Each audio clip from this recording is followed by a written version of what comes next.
My name's Second Lieutenant Graham. I'm a Royal Marine Cadets instructor. And we've also got Sub Lieutenant Robert Streeter, who's an SCC instructor. We're just here just to facilitate the conversation and get things started. The main speaker tonight is Warrant Officer Second Class Brian O'Connor, who I'm now going to hand over so he can introduce himself. Thank you very much, Ollie. First of all, thanks for inviting me along this evening for this session. Really looking forward to it, hopefully generate a lot of discussion. My name's Warrant Officer Brian O'Connor, and I'm a careers advisor. I've served 28 years in the Royal Marines, and I've been in the careers service now for 3 years. So I recruit for the Royal Navy and the Royal Marines. I joined the Royal Marines in 1990, so a very long time ago. And in that time, I served 22 years in 4-5 Commando, 4 years in 4-3 Commando. So I've done most of just about my whole career in Commando units. So quite a lot of experience from then. Served in Northern Ireland a couple of times, 3 times to Afghanistan and to Iraq as well. So, quite a bit of operational experience. Trained and operated all over the world, Norway, out in the jungles, and Brunei as well, and spent quite a lot of time deployments in America as well. So I've got quite a bit of experience with the Royal Marines, also serving with alongside the Royal Navy as well. So I'm quite, had a lot of experience serving alongside them. I've been recruiting for the Royal Navy for 3 years now as well. So I've got quite a big experience in that field. So what I'd like to do this evening then, I've got a PowerPoint to show you. Again, that's just to set the scene, really. There's a few videos in there, so hopefully whet your appetite as well. Some slides, a little bit of discussion, hopefully, as well at the end. And here to answer any questions you want ask about the Royal Marines, what life is like in the Royal Marines as well, and that's in the recruitment process, what's involved in becoming a Royal Marines Commando. So if there's any questions, I'll share my presentation and we'll go through that. Just as a bit of a caveat to that, I think there's a bit of an issue with the sound with 1 or 2 of them. So I'll probably just sort of ad-lib a bit on that and talk over the top of them, okay? So we'll go for that now.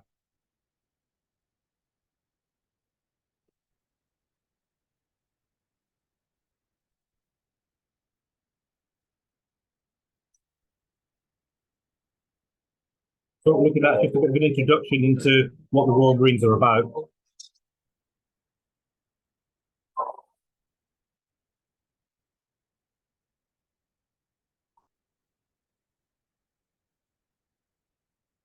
Again, if I'm not sure if the sound is good enough, I'll let you watch this one.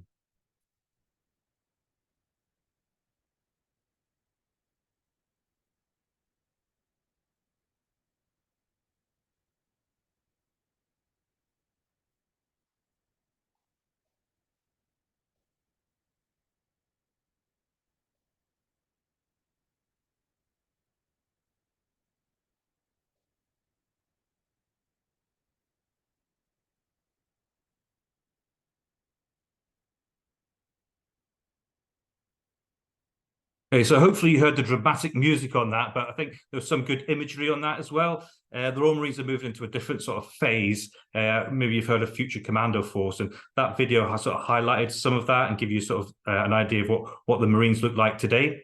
So what I'd like to do now, just talk through a few things. So talk about what we do as Royal Marines and how we fit into the Royal Navy. I'd like to talk about the roles that are involved in the Royal Marines. So once you've qualified as a commando, what else can you do after that? I'd like to talk about our values as well and our ethos. I think it's important, and I guess you people being in the cadet force as well, this will be hopefully familiar to you as well. Finally, just talk about some opportunities, what a career in the Royal Marines can give you, okay? Happy to answer any questions that pop up in the chat as well. Okay, so what do we do? This is a question that we ask in a selection interview. So, if you when somebody applies to join the Royal Navy or the Royal Marines, they have an interview just like you would with any job. And one of the kind of first questions we ask really is, what do we do as an organization? And it does catch a lot of people out, believe it or not, because, you know what it means, what it stands for as well. But what's the actual output? What does the Navy, what do the Marines deliver? So I think I'd like to just go over a few of those points with you now. Okay, so why do we have the Royal Navy and the Royal Marines? Protect is a big one there. So our home waters and our economy. Prevent, okay, so preventing conflict and preventing escalation.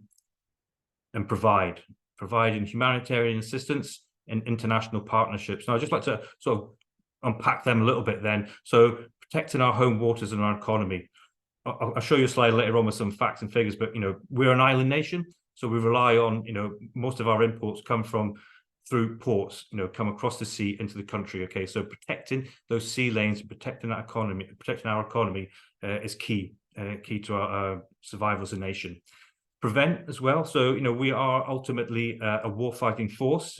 So if diplomacy does fail, we have to step in and do what's in our nation's interest. But we try to prevent that happening. So by being a deterrent on the world stage, having a strong military and a well-trained military as well, that acts as a deterrent to any potential foes as well. But it's not all about that. Also, we provide other things as well, humanitarian assistance, and we work closely with our international partners, whether that be NATO or other European nations or the United States military as well. So they're our sort of main partners there. But by working with them and building up close relationships, that helps again with the sort of prevent and the deterrent thing as well. So just as an aside, one of the first things I did when after I'd finished my training and I joined my commando unit, went to Iraq for a humanitarian assistance operation. So as a young 18-year-old Marine, I was out there providing food and shelter for refugees. So it was really quite an eye-opener. So it's not just all about the sort of the combat side of it, if you like. There is more to it, and that's what we're there. But we're a force for good. Okay.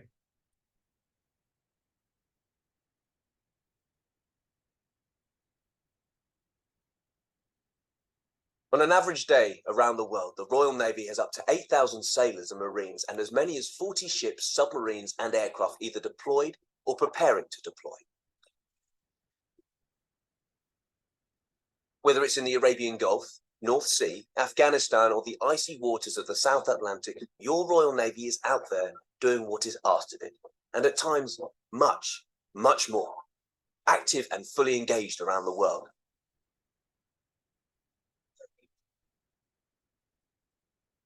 As a nation, we are increasingly reliant on the stable supply of oil, gas, and raw materials into our ports. By guarding the flow of these energy resources and ensuring trade routes remain open and safe to use, the Navy protects UK supply lines and safeguards its prosperity. Every day of the year, the Navy provides security by maintaining a visible presence in home waters and in regions overseas where there are strong UK interests. This allows the Royal Navy to build relationships with regional partners and respond rapidly to conflict, aggression, and unforeseen natural disasters, helping restore stability, bringing humanitarian assistance and saving lives. Promoting partnerships with other nations is key to helping them to make the seas safer for everyone. As well as helping to share the burden of providing security, it also allows us to increase levels of understanding and cooperation between nations. By being globally deployed, the Royal Navy prevents conflict. Its reassuring presence can often be enough to deter threats, help keep the peace, and stabilize potential hotspots.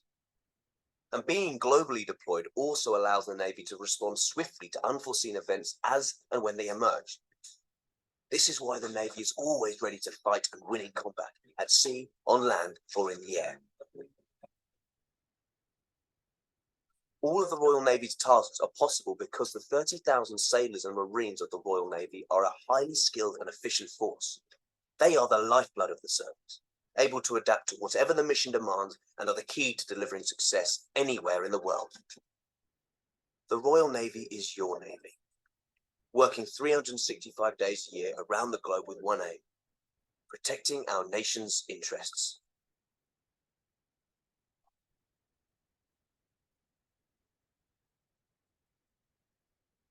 Okay, that was just a video to kind of illustrate what I talked about there about the provide, protect, prevent. Okay, so that kind of set the scene there and give you an illustration of what that looked like. There's an interesting fact there, just to highlight the importance of it there. 95% of Britain's economic activity depends on the ocean. So a big figure there, 424 billion. The amount of money we rely on the trade as well. So that's why it's so important that we have the Navy there doing what it does. Okay. So where do we do it then? So the Royal Marines are trained to fight in just about any environment as well. So whether it's the Arctic up in Norway, or the jungle out in Brunei or Belize as well, that's where the Marines are sort of trained to fight in just about any sort of terrain or any environment you can think of. So these are just a few examples then. So the cold. So the Royal Marines are experts in Cold War warfare. They're trained regularly up in the Arctic Circle in Norway generally, with our allies up there as well. So just about, every year, one of the units, generally 4 or 5 commando, will go out there. They'll learn how to survive out there, how to operate effectively out there, so learn to ski, learn to survive in those conditions as well. So, it's a fascinating environment to work in, very, very tough, because you're not just fighting the environment, you potentially having to fight an enemy as well, but surviving in that environment is a real challenge. I've done quite a few deployments to Norway, so yeah, it is tough but really rewarding. The jungle as well, so again, you're fighting the elements as well as any sort of potential foe as well. So jungle deployments can either be out to Belize, which is in Central America, or out to Brunei, which is in the Far East, near sort of Singapore area. Again, a tough environment to work in. Your soldiering and professional skills have to be really on point to work effectively in these environments. And the urban as well. So, operating in built-up areas now, you see that illustrated in the news a lot as well. So we regularly train. We have good training relationship with the United States Marine Corps. They have a large training area in California, 29 Palms. So the Royal Marines go out there regularly, train, and often, well, most of the time, beat the United States Marine Corps out there as well. So it's a really challenging environment in its own way as well. But before you go to any of these areas to operate or to work, you're trained to a really high degree. So the training starts back at your commando unit as well. It's built up, and so when you go out there, you're in that training environment, learning all the skills in order to work effectively in those areas. And the sea, of course, per terram. The sea is our home, and we've become masters of amphibious warfare over the years. Since 28th of October 1664, that's been our home. So just to illustrate really where the Marines fits into all that. So clearly, we're part of the Royal Navy, the Naval Service. We're one of the branches in there. So what I want to do is just kind of outline where we fit into the organization, into that structure as well. So the Naval Service is made up of different branches, hopefully you're all aware. So the main one being the surface fleet, and that's the most visible part of the Navy, I guess. The big grey ships, everything down from the Queen Elizabeth class aircraft carriers through to the Type 45 destroyers, 23 frigates, all the way down to your offshore patrol vessels. Then you have the submarine service as well. Okay, very important to Britain's national security. They're responsible for Britain's nuclear deterrent. Okay, so again, submarine service, very vital part of the Royal Navy. People often forget that the Navy has its own air force in effect, the Fleet Air Arm. Okay, so clearly they'll operate off the aircraft carriers, but there's also naval air stations as well. So they operate the F-35 Lightnings as the fixed wing, as the aircraft, but also the helicopters, the Merlins, and the Wildcats as well. The Royal Marines, what we're talking about this evening, Britain's commando forces, the Navy's amphibious troops. There's also the Royal Fleet Auxiliary, who provide logistical support to the Royal Navy and the Royal Marines. And you'll also have the Royal Marine Reserve as well. J Company 4-2 Commando has boarding teams forward deployed on Royal Navy warships, and 2 teams are ready in the UK, ready to conduct maritime interdiction operations anywhere around the globe at short notice. The teams can insert by air or by sea to reassure locals in the region, or aggressively prosecute hostile vessels of interest as necessary. We train hard to prepare for the worst, because when the chips are down, we go in first.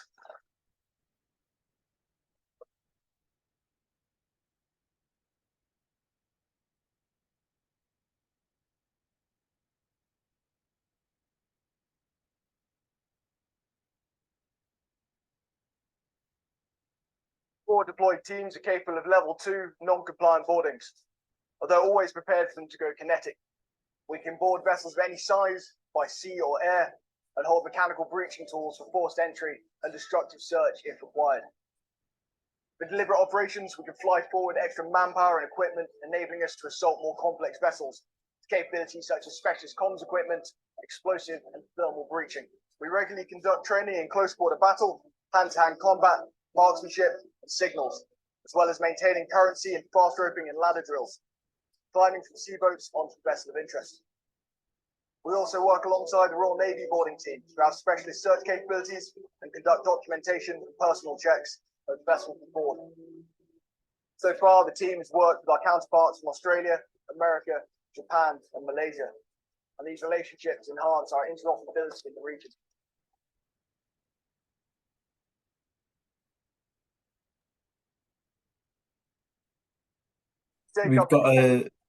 We've got a question now. I don't know if you want to take it now, Brian, or if you want to take it at the end of the presentation. Go for it now, because there's a little pause in there. Yeah. So the question is from Cadet Fitzgerald, is it? So do Royal Marines any GCSEs level unified degrees to join the Royal Marines? Only as an officer. Okay, so to join the Royal Marines as another rank, you do not need any qualifications, though I would urge you to get those qualifications if you're sitting in GCSEs or your A levels. But the only qualifications you require to join the Royal Marines is to be as a Royal Marines officer. So for that, you'd need 5 GCSEs at C and above, including Maths and English, and you need 72 UCAS points. Okay, so you get them probably from your A levels. Okay, so that's the only qualifications you need to join the Royal Marines. Has that answered your question? Hopefully.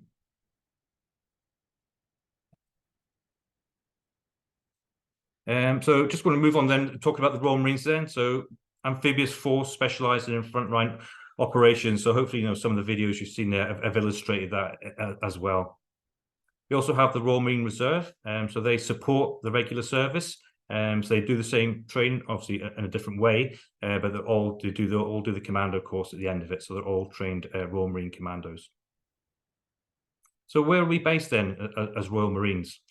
So up there's the naval bases. So Portsmouth, Devonport, and Clyde. There's Royal Marines in those bases and support roles as well. Particularly Clyde. So that's Faslane. That's the home of the submarine service. And that's where 4-3 Commando's based, and they provide security for Britain's nuclear deterrent. So all the training establishments you see there, obviously Commando Training Centre in Lympstone is where we do all our training. So all our basic training is done there, our specialist training and our command training for promotion, and the officer training is done there. So that's the centre of excellence. That's where all Royal Marine training is conducted. There's also Royal Marine support and training throughout the Navy. So at Dartmouth, this is where the Royal Navy officers train. There's Royal Marine instructors there. Same as at Collingwood, which is the Maritime Warfare School, Royal Marines there as well as HMS Sultan. HMS Excellent is the Naval Command Headquarters, as a large Marine presence there as well. And also HMS Raleigh, where the Royal Navy other ranks do their initial training. There's Royal Marine instructors there as well. I mentioned the air stations earlier on as well, with the Fleet Air Arm Serve. So at Culdrose and Yeovil, again, you have Royal Marines in support in those locations as well. So the Royal Marines themselves then, so we're, as you probably see from that map of the country there, our centre of gravity is the southwest of England, okay, but there is a couple of bases up in Scotland there. So Stonehouse is the brigade headquarters and also the home of 30 Commando as well, Information Exploitation Group. Royal Marines Poole is the home of the Special Boat Service, SBS. Royal Marines Tamar is the home of 47 Raiding Squadron. So the Marines operate the landing craft, and there's small boats as well, the Ribs, the Mibs, they're based out of Tamar. Royal Marines Chivenor is the home of Commando Logistics Regiment. Okay, so all our logistics support, so that's, everybody resupplies us with fuel, equipment, ammunition, repair units as well. They're all based out of Royal Marines Chivenor. That's a Commando Logistics Regiment. 40 Commando are based in Norton Manor Camp, which is in Somerset. And 4-2 Commando are at Bickley Barracks, which is just on the outskirts of Plymouth. And you have 4-5 Commando at Royal Marines Condor, which is just outside Arbroath. Okay, so that's where the Royal Marines are kind of based throughout the country. We also have our reserve units as well, so plenty of them around the country as well. Most sort of large cities have a Royal Navy and a Royal Marines Reserve detachment. So roles then. So once you've completed your training as a Royal Marine, you do the commando test, you become a Royal Marines commando. There is an opportunity to further specialize as well after that. So the Royal Marines are a force that do things that other people won't and go places other people won't. Okay, so that's what we are. In the theatres of operations we've talked about, we'll work in pretty much any environment, which we've proved throughout the years as well. So once you're a trained commando, you can further specialize. There's 28 different specializations at the moment, and anything from vehicle from technical trades like vehicle mechanics, radio technicians as well, through to mountain leaders, snipers. The illustration there is mortars as well. So there's plenty of roles to choose from. So the way the Marines are working at the moment with the new Commando Force concept, every Marine pretty much gets 2 or 3 what are called secondary specialist qualifications, SSQs. So once you've completed your commando training, your commando duties, you can select a couple of specializations. They like you to experience a few different things. So you could be a communicator, you could be a medic, and also you could be a mortars as well, or a sniper, heavy weapons, something like that. So the idea is you get a few specializations as a Marine, but when you promote to corporal, you have to select a primary qualification. Okay, so you'd select, I'm going to be a communicator now, and that'll be your sort of trade for the rest of your career. And the humanitarian, I mentioned that as well. Okay, some examples of where we've been recently, the hurricane in Haiti and the tsunami in 2022 out in Tonga as well. So the humanitarian, is an important part of what we do as well. I'd like to talk about the commander values. Hopefully, maybe this is something you are aware of, but this is, how we behave and how we treat our colleagues and those people who we serve as well. So excellence. The Royal Marines are always striving for excellence, always trying to do the best we can and never resting on our laurels as well. Integrity, it's about being honest, isn't it? Integrity, being honest with yourself and your colleagues and your superiors. So that builds trust and that builds respect as well, which is vital for us to operate successfully. Self-discipline, being committed, completing the task, and always striving to do the right thing as well. And humility as well, that's important. Okay, we do see ourselves as an elite force, but we're not arrogant with it. We respect other people's views, other people's opinions as well, and that helps us enrich our own experiences, enrich ourselves as well. So having that humility is important as well.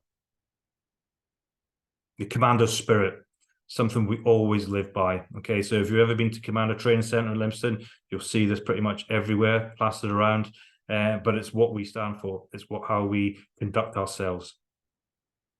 Courage. Okay, courage. There's different types of courage. There's that physical courage about accepting that challenge. There's a good example there in that slide. But there's moral courage as well, doing the right thing. Okay, that's something that's important as well. Determination, so working hard, never giving up. Okay, you're on that endurance course on your commando pass out, it's cold, it's November, tired, you've done the other commando test before that, but you've just got to push on. This is where the state of mind comes in. It's only a state of mind, isn't it? That's what it says. It's having that determination, that willpower to push on when you're out of your comfort zone and the challenge is becoming a bit much now, but we just got to push on and show that determination, that commando spirit. Unselfishness now as well then. So it says there, Oppo, so your friend or your buddy first, then the team, then yourself. Okay, so it's always thinking about others. That's that's a key part of what we do and how it underpins our ethos and the way we conduct ourselves. But it's not all tough and challenging. It's also be done with a smile on your face.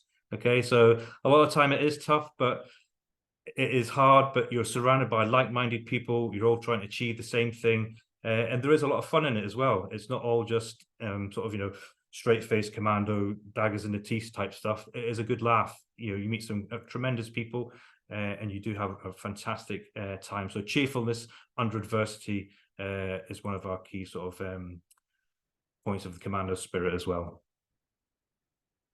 So the opportunities then. So what makes a career in the Marines so good? Mates for life. So you'll meet people in your, if you have a career in the Navy or the Marines or any armed forces, to be fair, you meet people from all over the country, make some great friends. You live and work together in a community. You're all striving for that same goal to achieve that same thing as well. And you build some bonds with people that you will, all through your life, you'll keep those friendships. Get to travel the world as well. Okay, so strapline used to be join the Navy, see the world. Clearly, yes, still is that way. You'll get to see some places that you probably even heard of a lot of the time. And when you go back and tell your friends of the places you've been, you'll really sort of surprise them by the variety of the places you can serve or you can operate as well and train. There's all lots of opportunities for traveling, not just as part of an exercise and operation, but sport as well. Sport is really pushed quite heavily in the Navy and the Marines. So if you have any sporting interests, you can. There'll be a team for that, and if you have the right sort of qualities for that, there's lots of opportunities to travel, doing the sport that you're interested in. The training as well. Okay, so the training you get is world class. Okay, it's training for Royal Marines 36 weeks. Probably sure you knew that, but it's designed to produce a commando soldier at the end of it. So it's world-class training, the same as all the equipment we use as well. You're training on the latest equipment, and a lot of the training is civilian recognized as well, so it maps across to the civilian employers as well. And every day is different. Again, I made that point earlier about when you talk to your friends, perhaps tell them what you've done during the week. You'll blow their minds with some of the stuff that you'll do and some of the experiences you'll have as well. So every day is different, has its challenges, but it's the variety which attracts a lot of people to service life. In the tech as well. Okay, so we're using, hopefully we'll be using the latest technology. So the Royal Marines are moving down that road now. So I wear a different uniform now. The CRY uniform is what we wear now. They're introducing the new weapon as well, the Knight's Armament. So they're moving away from the SA-80. So things are happening in technology-wise. The Royal Marines investing a lot in drone technology as well for surveillance and other things as well. So they're on the front foot when it comes to technology and deploying that effectively. So if you're looking for a career, lots of careers offices in Scotland, Aberdeen, Dundee and Edinburgh, the one in Glasgow and one in Inverness as well, and dotted all over the rest of the country as well. Sorry, I'm focusing on Scotland because I'm a careers advisor for Scotland. So if you are interested at any point, Royal Navy website, just Google Royal Navy or any search engine. The Royal Navy role finder on there, but there's lots of information about all the different roles and the Royal Marines in particular on there. Okay, that's the presentation. Hopefully that's given you a little food for thought. Hopefully we may manage to generate a little bit of discussion now, and I will get into the chat room there and try and answer some of your questions. So I'm just going to stop sharing my presentation. Okay. Is there any questions? Yeah, so the floor's open to you now. If there's any questions you want to ask, if not, I'll talk a little bit more about life in the Royal Marines, if that's what you want to hear. Is anybody anything? While they're thinking of questions, yeah, you started talking about technology. Yeah. I think in the opening video I saw an autonomous boat, I think. Yeah. I think you mentioned drones. Is there much movement towards sort of drones, drone swarms, and sort of autonomous vehicles as well? There is, yeah. So the Royal Navy's doing it. A lot of their sort of old-fashioned minesweepers are sort of getting phased out now, and a lot of autonomous vehicles, ships are coming in that way. And the Marines are using it a lot as well. So a lot of our reconnaissance and surveillance, they're looking to do that with drones. Okay, so instead of sending a four-man sort of recce team in there to recce a building or an area, you can just put a drone up and get live feedback as well from that. So and the communications as well, they're trying to go down a more sort of lightweight, sophisticated communication systems as well. So yeah, so I think one of the questions there in the chat was about the Future Commando Force. Yeah, so that all ties up to it. I think that's from Ian. Yeah, so that all ties into the tech side of it.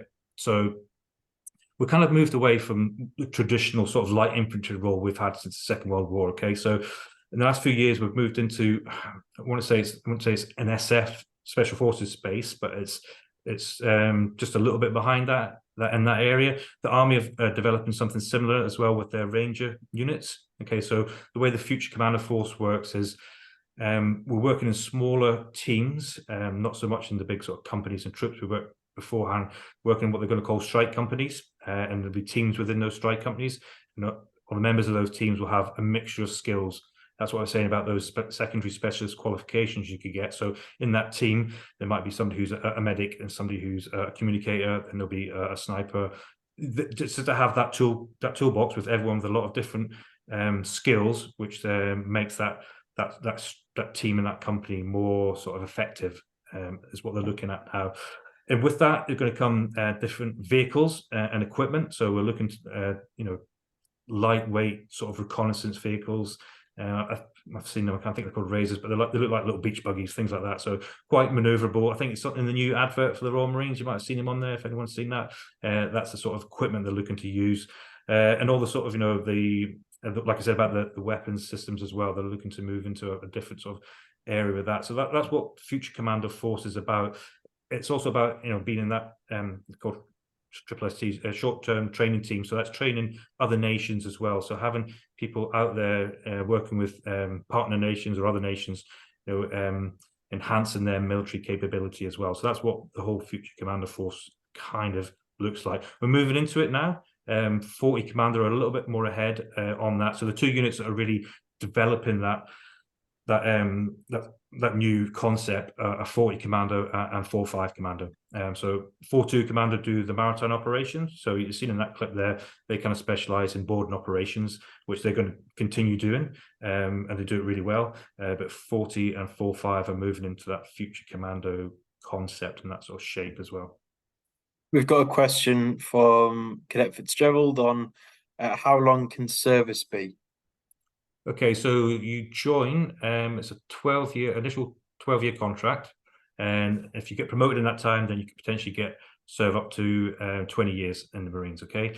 So that's what you sign off for. Clearly, you don't have to stay for that long. We're not holding you captive or hostage around. Yeah, so the minimum sort of time you could do in the Marines, once you've done your training and you've done your return of service, so sort of the shortest sort of time anyone can really serve is 4.5 years roughly. Okay, there is chances to leave before that. So if you did join, it's the same contract as the Navy as well.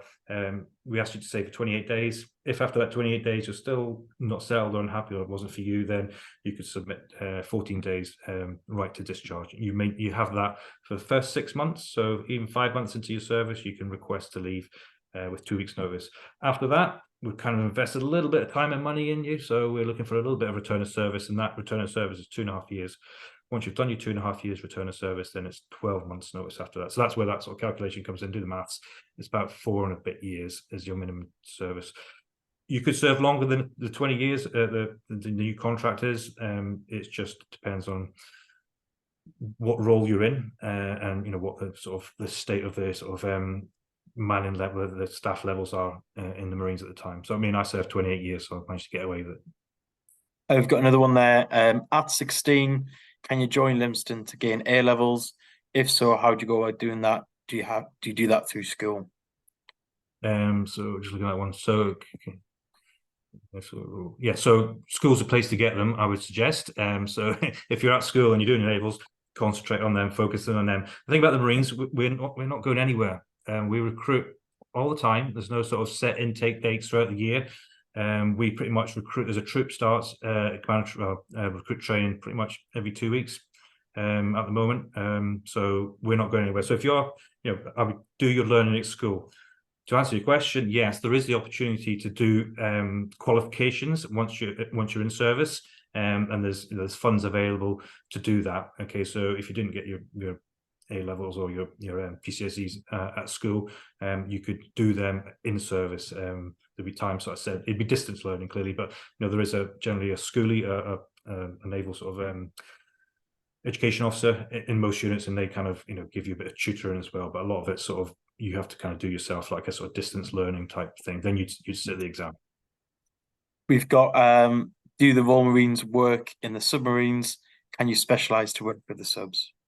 No, the submarine service is a different branch of the Royal Navy, so they're the silent service. So if you want to serve in the submarine service, you join the Royal Navy, select a role, and within the submarine service. So they're pretty much quite heavily engineer focused, understandably. So either the marine engineering or weapon engineering, but they also have other roles on there, catering services, logistics as well, and warfare specialists as well. So the submarine service is something separate.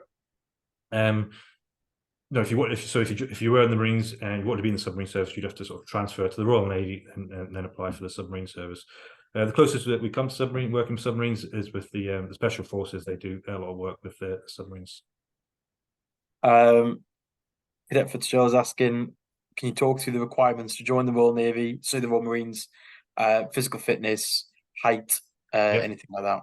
Okay, so the requirement that they're all on the RM website, but I'll go over the big ones for you then. So age, you can apply at 15 years and 9 months, okay, but you can't join until you're 16, and you can't deploy operationally until you're 18. Okay, so that's the kind of age limits there. There's no height, minimum height or maximum height. The only thing we do is weight, so you have to be 65 kilograms, 65 kgs to join. Okay, that's the minimum weight, and you have to be within the BMI as well. What was the other questions on there about the joining? Was it just the rest of the eligibility? Yeah, so there's no, like I said before, there's no no educational qualifications required unless you join as a Royal Marines officer. Then it's the 5 GCSE 72 UCAS points. But you do, and everyone has to do this. Royal Marines officers and other ranks have to sit our defence aptitude assessment, which is, you might have heard of it as the old recruit test. It's basically an entrance test. It's a psychometric test. It tests your numeracy, your literacy, mechanical and electrical comprehension, your work rate, and your spatial awareness. Again, it's an online test. Well, you get the opportunity to do it supervised, which means you can come into a careers office and we'll facilitate that for you. We'll provide the IT for it, or you can do it at home. I don't know which one I choose. Yeah, so you can do it at home. It takes about an hour and a half to do. Get the score required, then that's the only sort of educational criteria, if you like. Okay, so no formal education qualification needed, but you need to be successful at the defence aptitude assessment. Sorry, go on. I think we covered that one there. We've got a question of what type of characteristics do you look for in a potential Royal Marines recruit?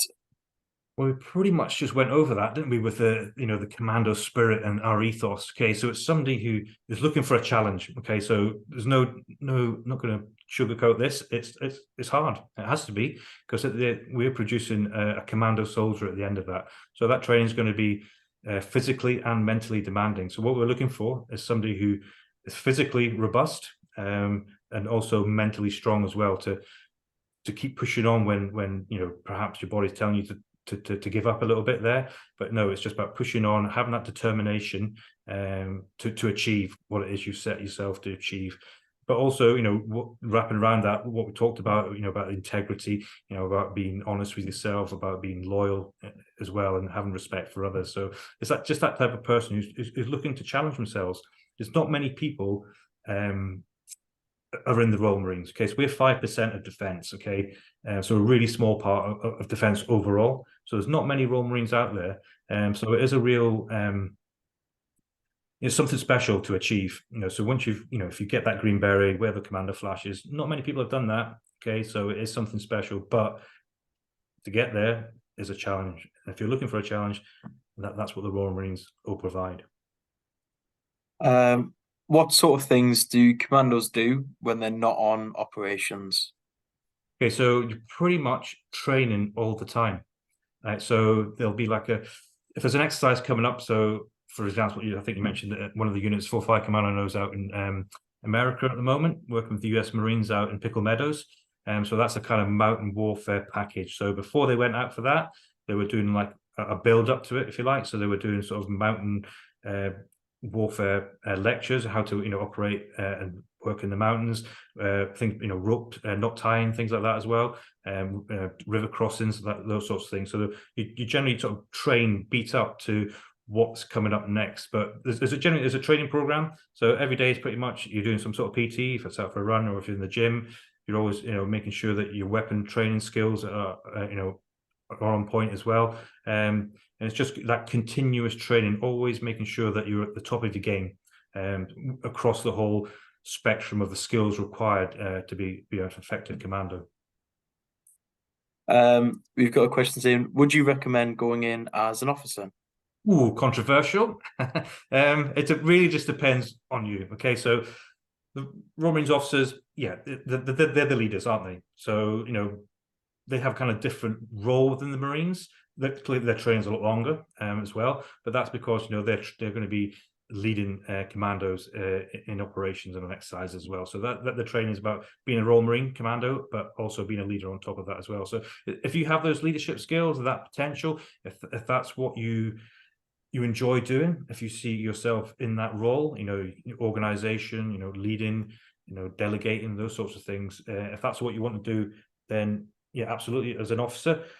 The only sort of caveat to that is there's less opportunity to a degree for officers to do the soldiering skills. Okay, so they probably going to get a couple of appointments in a sort of, what would you say, like a soldiering role, really. A lot of their other jobs are kind of not administrative as such, but they're in a leadership role where they're not actually, bivvying up. They're not in the field all the time. They're not on field firing. They have a different, not all the time, but don't mean that, but generally, if you want to soldier and be a field soldier, then Royal Marines other rank, you can do that. There is commissioning opportunities as well. So if you join as another rank, there's different commissioning schemes where you could become a Royal Marines officer, but it just depends on the person themselves. If they see themselves as a leader, like that kind of role and that kind of challenge, then yeah, that's what join as a Royal Marines officer then. We've got a question here. It says, what percentage of people complete basic training? Obviously, I don't imagine you've got the statistics to hand. Stats to my hands right now, but I'll give you from my perspective, caveating that with I haven't got a source for this. I'll talk it from the recruitment process then first. So from the amount of applications we have for people to apply to join the Royal Marines, say for instance in my office we have 50, just as a number. The amount of people that actually get to start Royal Marines training, of that 50, you're probably talking 15, really. Okay, then after that, people that actually pass out, you're probably talking 5. Okay, so it's quite, from that you can see, and again, this is anecdotal, that it's quite a high attrition rate. I guess everyone knew that anyway, but it's a challenge. And like I said before, that soldier at the end of that 36 weeks training, sorry, I didn't mention fitness. Somebody asked about fitness. We'll go back to that. That soldier, that commando soldier at the end of that 36 weeks training is a highly specialized infantry soldier. Okay, so that's why the training's hard. Not everyone can be a Royal Marine. It wouldn't be the same if everyone was. So the standards are high. They're high for a reason, and that's that's why they're high, because we're producing a top quality product at the end of that.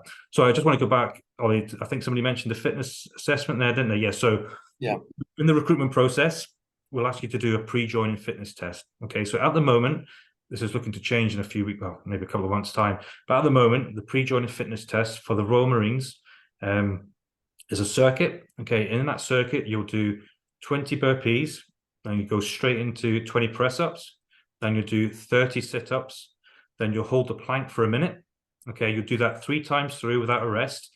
And at the end of that third set, you do 5 overarm pull-ups. Okay, all the repetitions of the exercise are done to a bleep. So there's like an audio track when you're doing it. So every time there's a beep, you do a repetition, and all the reps have to be done to the correct form. So the press-ups, sit-ups, all got to be done to the form.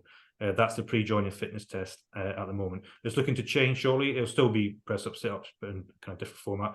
And they'll go to a bleep test as well. Okay, so I guess everyone's heard of a bleep test. If you're successful with the pre-joining fitness test, so at the moment that's done in a civilian gym, civilian PT takes you for that. The next sort of physical assessment is when you go down to the Commando Training Center. You go down there for 3 days or 4 days, and it's the Commando Candidate Preparation Course. Used to be called PRMC, which has rebranded it. You'll do Royal Marine Fitness Assessment down there. So that's in the gym, press-up tests, sit-ups, pull-ups and a bleep test. You'll also do a high obstacle course to make sure you're confident working at heights. Then you'll get introduced to the delights of Woodbury Common and the endurance course. So you've got there, do the endurance course, which hopefully maybe most of you are aware of that, sort of 2.5 miles across Woodbury Common through tunnels, water obstacles. And at the end of that, you run the 4 miles back to the Commando Training Centre. So that's the two sort of physical assessments in the application process: the pre-joining fitness test and the candidate preparation course. Has anyone got any further questions for Brian?